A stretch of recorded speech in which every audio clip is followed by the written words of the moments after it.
Alhamdulillah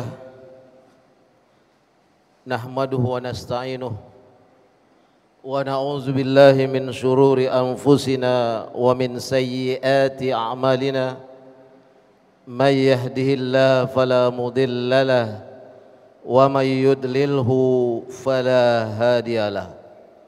Asyhadu an la ilaha illallah wa asyhadu anna Muhammadan abduhu wa rasuluh la nabiyya ba'dah. Allahumma salli ala Sayyidina Muhammad wa ala ali Sayyidina Muhammad wa ala ashabihi wa man tabi'ahum bi ihsanin ila yaumiddin, amma ba'du. Fa ya ibadallah, ittaqullaha haqqa tuqatih wa la tamutunna illa wa antum muslimun. Wa qala Allah aidan في آية أخرى في كتابه الكريم: أعوذ بالله من الشيطان الرجيم بسم الله الرحمن الرحيم الذين ينقضون عهد الله من بعد ميثاقه ويقطعون ما أمر الله به أن يوصل ويفسدون في الأرض أولئك هم الفاسقين. صدق الله العظيم.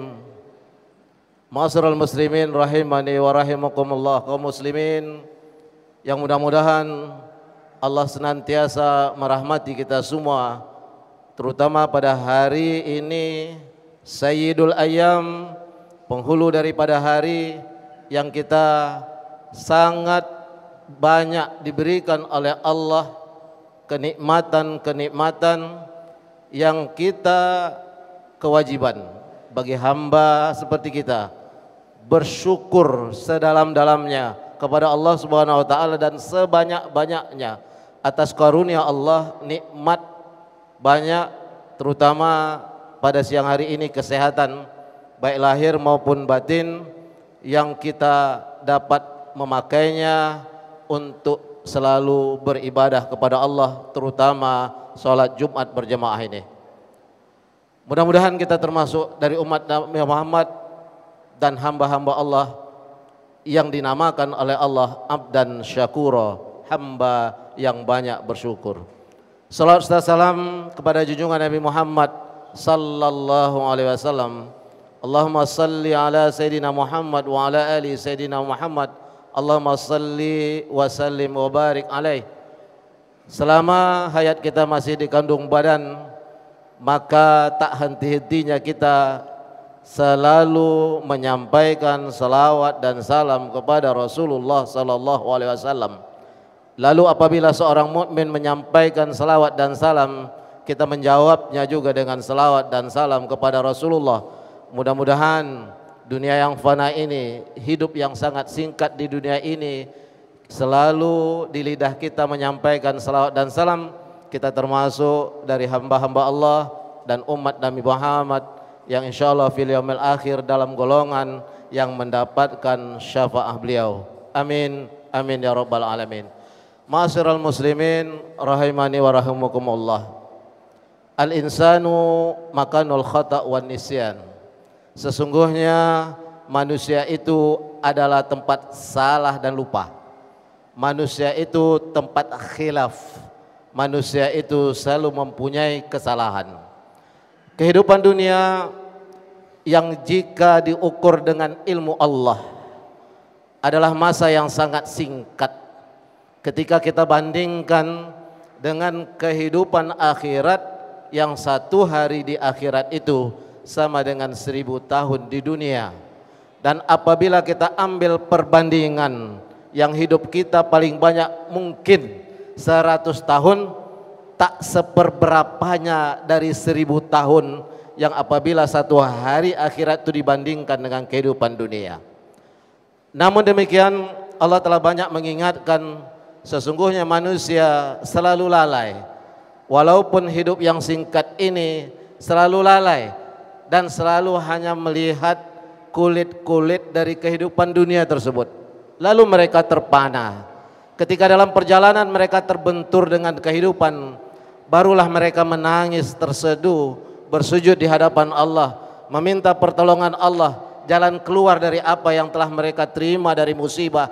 Sebenarnya musibah yang turun itu lebih banyak kita dapatkan dari apa yang pernah kita lakukan sebelumnya, yang tanpa dengan sadar dan khilaf kita bahwa itu adalah suatu perbuatan yang sesungguhnya kalau kita memandang adalah sebuah yang gratis, tapi di hadapan Allah tidaklah sebuah yang gratis, dan Allah akan memberikan cobaan kepada orang-orang yang pernah berbuat yang sewena-wena di atas bumi ini, karena Allah telah memberikan ia rezeki, Allah berikan tangan, Allah berikan kesehatan, ia dapat melenggang, ia dapat melangkah. Lalu ketika ia mau tidur, ia tergeletak sedemikian rupa. Lalu pagi ia bangun, lalu ia dapat menggerakkan tangannya, lalu ia bisa bernafas. Itu adalah rezeki yang telah diberikan oleh Allah dari hari ke hari, yang kadang-kadang kita sebagai manusia lupa bahwa itu adalah bagian rezeki yang terbesar yang diberikan oleh Allah kepada kita. Kenapa demikian? Ma'asyiral muslimin rahimani wa rahimakumullah.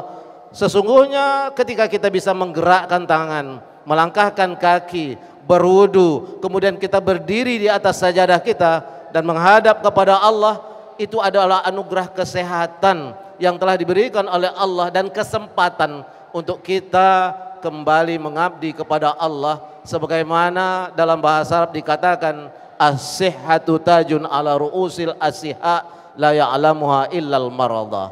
Sesungguhnya kesehatan yang diberikan oleh Allah adalah rezeki yang besar, bahwa kesehatan itu adalah mahkota di atas kepala orang yang sehat, dan tak akan pernah mengetahui arti kesehatan itu kecuali orang itu dalam keadaan sakit.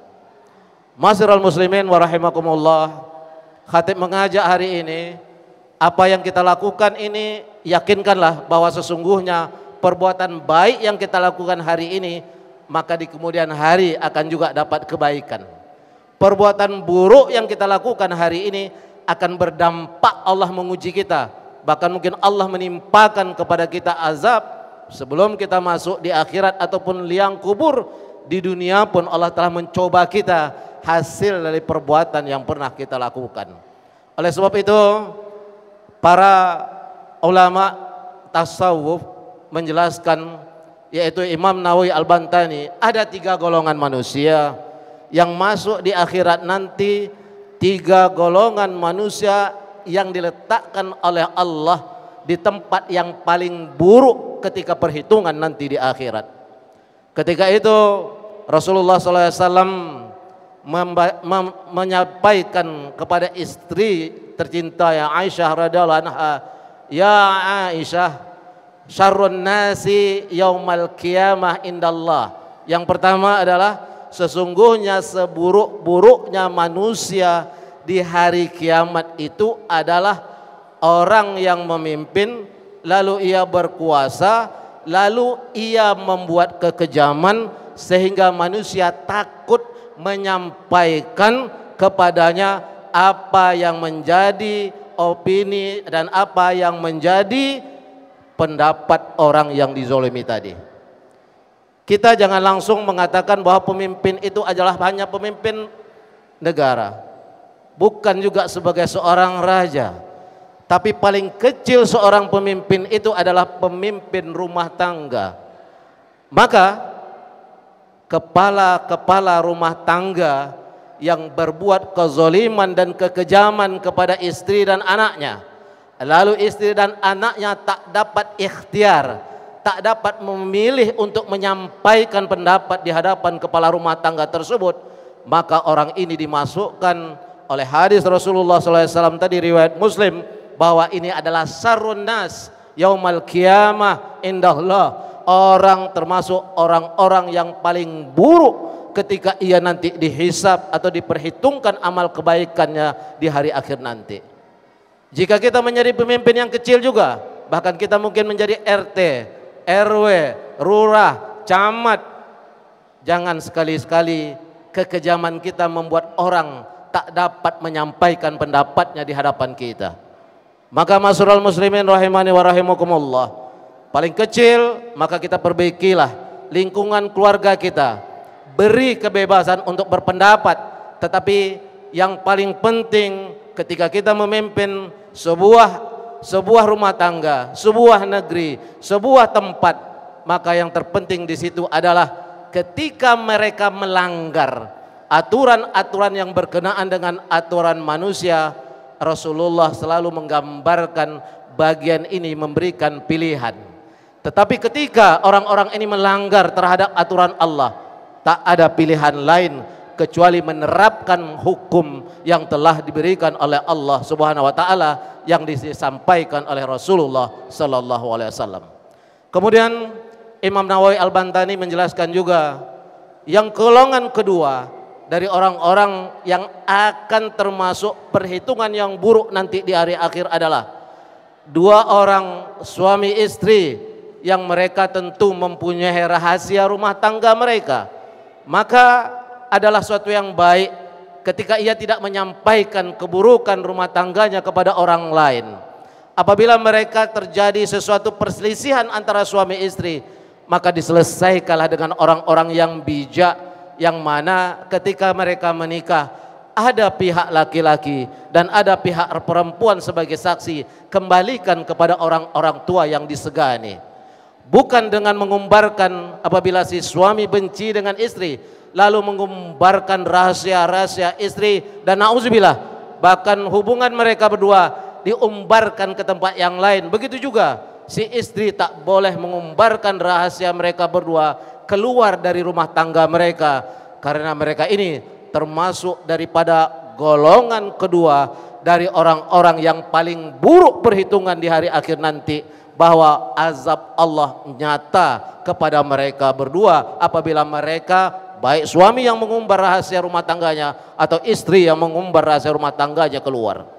Ma'asyiral muslimin rahimana rahimakumullah, kita selalu dalam hidup kita dan selalu setelah kita sholat fardu selalu membacakan doa kepada Allah. Rabbana hab lana min azwajina wa zurriyatina qurrata a'yun waj'alna lil muttaqina imama. Ya Allah, anugerahkanlah kepada kami, pasangan kami, anak-anak kami sedap dipandang mata, merasakan sesuatu kesenangan di dalam hati kita.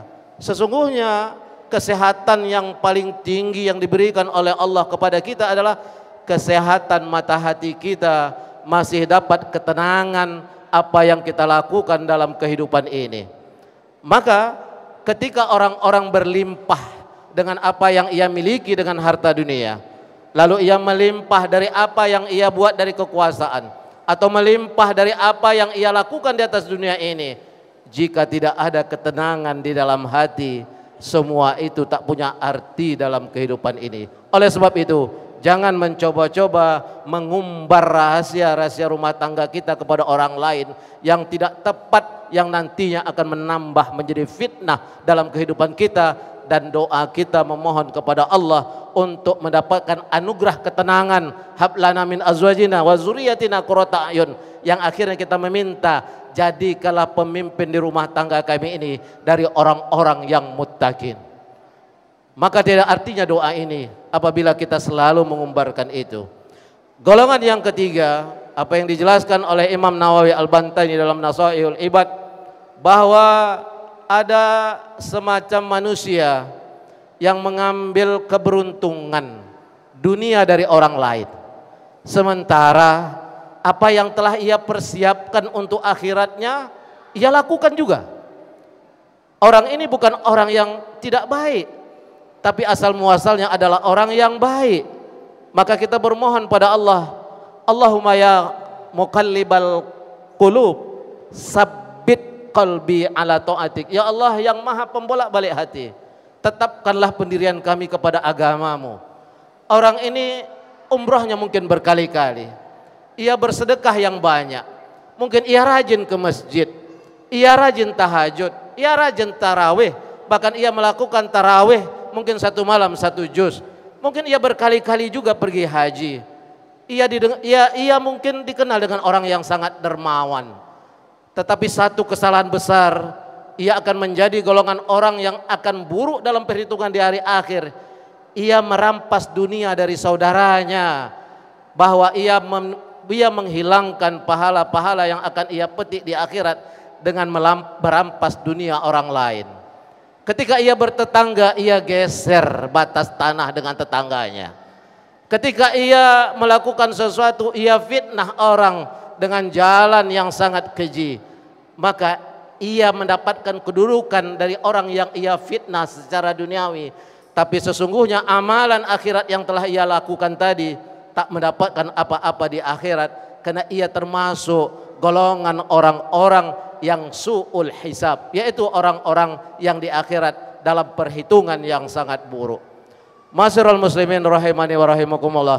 Lalu apa yang dapat kita lakukan? Sebagaimana Allah telah menjelaskan dalam surat Ar-Ra'du ayat 21. Allah berfirman, a'udzubillahi minasyaitonir rajim. Bismillahirrahmanirrahim. Allazina yusiluna ma amara bihi ayyusala wa yakhshawna rabbahum wa yakhafuna su'al azab. Sadaqallahul azim. Allah menjelaskan bahwa orang-orang yang baik, orang-orang yang beramal soleh, orang-orang yang muttaqin itu adalah orang yang selalu menjalin tali silaturahimnya, apa yang disuruh oleh Allah untuk menjalinnya. Maka dengan perbanyak kita berjumpa dengan tetangga, kita sedih dan kita takkan berani mengambil haknya. Jika kita banyak berdiskusi dengan anak saudara kita, maka kita takkan merampas warisan yang hak punya dia. Oleh sebab itu Allah menganjurkan kita untuk selalu bersilaturahim, menyambung tali-tali yang terputus tadi untuk selalu bersilaturahim. Yang kedua, bagaimana kita ingin menepis dari 3 golongan yang buruk dalam perhitungan akhirat, yaitu yang kedua, wa yakhshawna rabbahum, orang-orang yang takut khawatir dengan apa yang akan diturunkan oleh Allah. Orang-orang yang takut kepada Allah dengan tinggi rasa khawatirnya bahwa ia memohon kepada Allah untuk tidak dimasukkan dalam 3 golongan ini. Terakhir apa yang dikatakan, wa yakhafuna su'al hisab. Ia selalu ingat, apa yang aku tanam itulah yang aku tuai. Dunia adalah tempat menanam, bukan tempat menuai. Tetapi apa yang kita tanam di dunia ini akan kita tuai di akhirat. Bahkan Allah juga akan menurunkan semacam peringatan kepada orang yang selalu berbuat jahat. 2 kalimat yang pernah disampaikan, bahwa 2 apa yang dilakukan oleh manusia yang langsung Allah akan turunkan kepadanya azab di dunia sebelum ia mati. Pertama adalah merampas hak-hak saudaranya, bahwa ia telah mengambil hak saudaranya, maka Allah akan mengazabnya di dunia sebelum ia masuk di alam barzah dan akhirat. Yang kedua adalah anak yang durhaka kepada orang tuanya.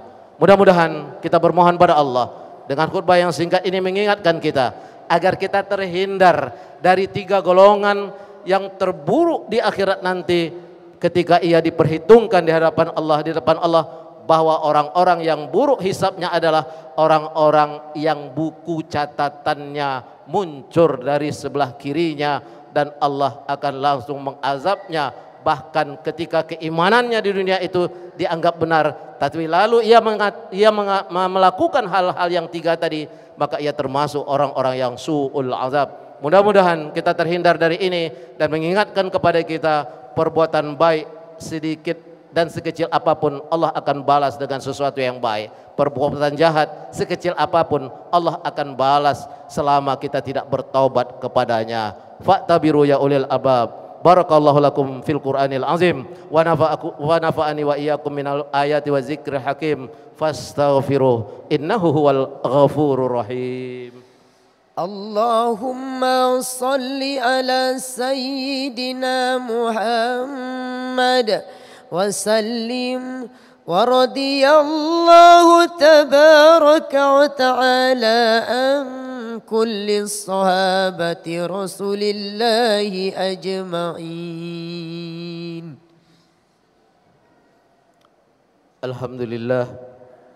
Alhamdulillahilladzi hadana li hadza wa ma kunna linahtadiya laula an hadanallah. Wassalatu wassalamu ala asrafil anbiya'i wal mursalin wa ala alihi wa sahbihi ajma'in. Fa ya ibadallah usikum wa iyaya nafsi bitaqwallah laqad fazal muttaqun. A'udzubillahi minasyaitonir rajim. Bismillahirrahmanirrahim. Innallaha wa malaikatahu yusholluna 'alan nabi يا أيها الذين آمنوا صلوا عليه وسلموا تسليما اللهم صل على سيدنا محمد وعلى آل سيدنا محمد كما صليت على إبراهيم وعلى آل إبراهيم وبارك على سيدنا محمد وعلى آل سيدنا محمد كما باركت على إبراهيم وعلى آل إبراهيم في العالمين إنك حميد مجيد اللهم اغفر للمؤمنين والمؤمنات والمسلمين والمسلمات الأحياء منهم والأموات برحمتك يا أرحم الراحمين اللهم أعنا على ذكرك وشكرك وحسن عبادتك اللهم إنا نسألك التقى والعفاف والغنى اللهم انفعنا البلاء والوباء والفحشاء والمنكر والمهن والفتن ما ظهر منها وما بطن من بلدنا هذا خاصة ومن بلدان المسلمين عامة برحمتك يا أرحم الراحمين اللهم عليك الكفرة والمبتدئة والمشركين اللهم شتت سملهم ومزق جمعهم وزلزل أقدامهم وألقي في قلوبهم الرعب إنك نعم المولى ونعم النصير ربنا هب لنا من أزواجنا وذرياتنا قرة أعين واجعلنا للمتقين إماما ربنا آتنا في الدنيا حسنة وفي الآخرة حسنة وقنا عذاب النار عباد الله إن الله يأمر بالعدل والإحسان وإيتاء ذي القربى وينهى عن الفحشاء والمنكر والبغي يعظكم لعلكم تذكرون. أقيموا الصلاة.